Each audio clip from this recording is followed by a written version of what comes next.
Greetings, this is Griff Ruby, the Nostalgic Catholic, with another Asimov short story review. And this one, well, it appears to have been published in a magazine, maybe called Youth World. It's a rumor. I haven't been able to verify it. The only magazine of that name I could find doesn't sound like the sort of place that he would submit a story to, so I'm not quite sure what that would be doing there.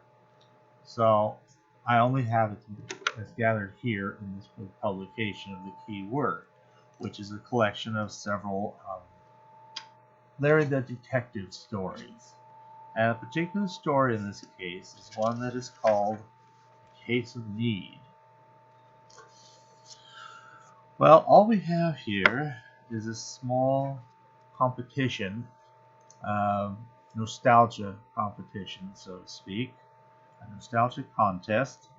And this was, of course, written in the 1980s, so it was a chance to make that. The way he puts it here is kind of clever. It gave parents a chance to feel a little bit more clever than their kids, because it's asking about things that would have been reasonably well known at the time of their parents. And there's this particular girl, Nancy Gilroy. She's one of these people who always just seems to excel at everything, and is she all that great? We'll see. And she was trying to excel in the science test as well. That happened around the same time. And then the nostalgia contest, she goofed it up. So, okay, here we have Larry the Detective. So you're trying to figure out what happened. Because Larry the Detective, let's see here. The nostalgia contest. Okay. It wasn't my thing. I let it go. Enough with it. Okay. I suppose parents seemed to think it was a good idea. I mean, it was nostalgic for them. The kids had to answer questions about the 1930s. That's ancient history to us. Well, more ancient history now. But parents had a better chance to know, and that made them feel smarter than their kids, for once. Nice little things here. I might have done all right, but I didn't think I should take that time away from my regular studies. I figure Nancy Gilroy's going to win, because she always wins. And that was the thing. She had to do some study for the contest, and she must have gotten scared that she'd do badly on the science finals. She had to see those questions.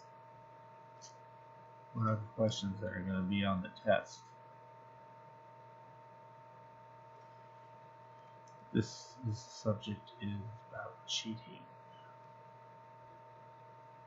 So she goes in for the contest, and the contest is fairly simple. Here's some initials: HST, HAW, and JNG. What do they have in common?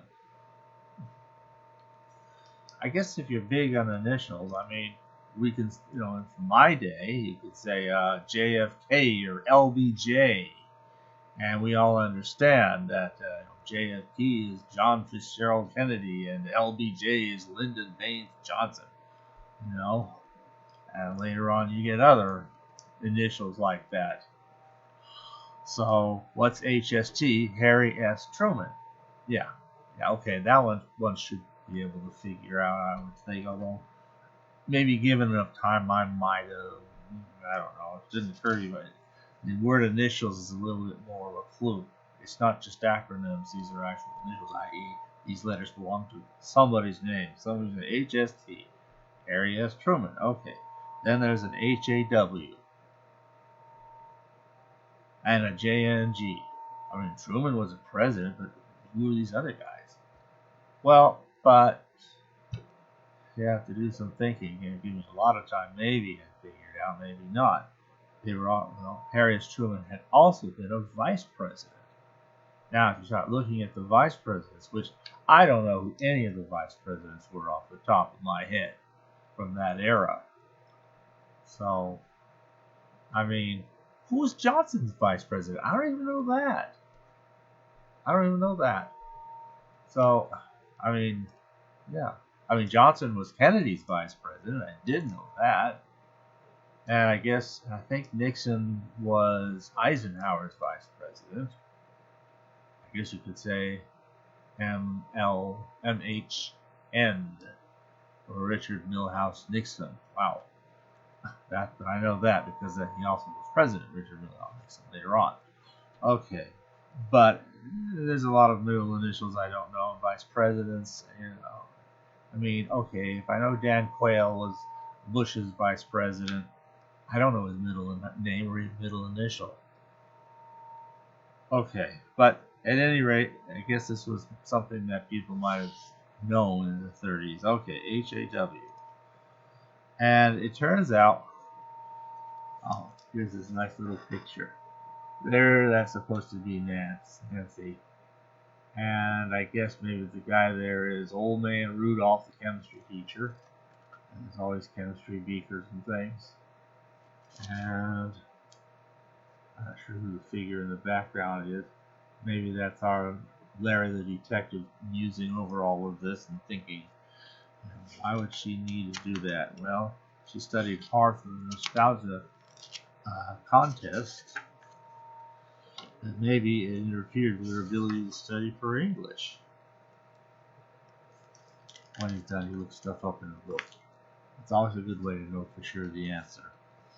Anyway, she studies for English, and she muffed it with a nostalgia contest. And it's believed that while she spent a few minutes disappearing for that, that was the chance she had to sneak into Old Man Rudolph's classroom and find and peek at the papers where all the science test questions were so that she would know what was going to be asked and be prepared for it. Cheating. Okay, but how do you prove that? There's already another accusation made of somebody else. I'm not sure the basis for the accusation, but it was a friend of Larry, the detective, and Larry, I know this guy. There's no way he'd do a thing like that. I just know he wouldn't do it. But the accusation just kind of hung in the air. They couldn't prove, A, he didn't do it, and B, there was no reason really that anyone should think a particular guy had done it. So it's like, why did he get fingered for the blame? Who knows? But at any rate, he says, I know he didn't do that. But then it's like, well, if he didn't, who did? And he has a theory about that, this Nancy character. Well, it turns out the third, one of those little acronyms, they do stand for the middle initials of vice presidents, was JNG. And the N is something, let's just say, close enough to Nancy's name that it's like she should have remembered that one. I'm not sure that something close to one's own name really makes it easy for them to remember. You just have to look at that and decide for your own experience. If somebody had your name, does it make it easier for you to remember? Or is that so-and-so? Oh, right, it's the same as my own name. It's like you don't need to remember it because you already know it. And then you go in that part of your brain where you're trying to get somebody's name, and it's like, there's a name, but I don't remember. Well, you don't remember, you don't need to. You don't need to because it's already remembered in another place, your own name. I don't know. I don't know that proves much of anything, but I guess it got Nancy to break down and confess, and then you got your proof. But anyway, it's a fun little story, and Larry being a detective, a little obscure for my tastes. Well, have at it. Have at it, kids. Have at it. Thanks for listening.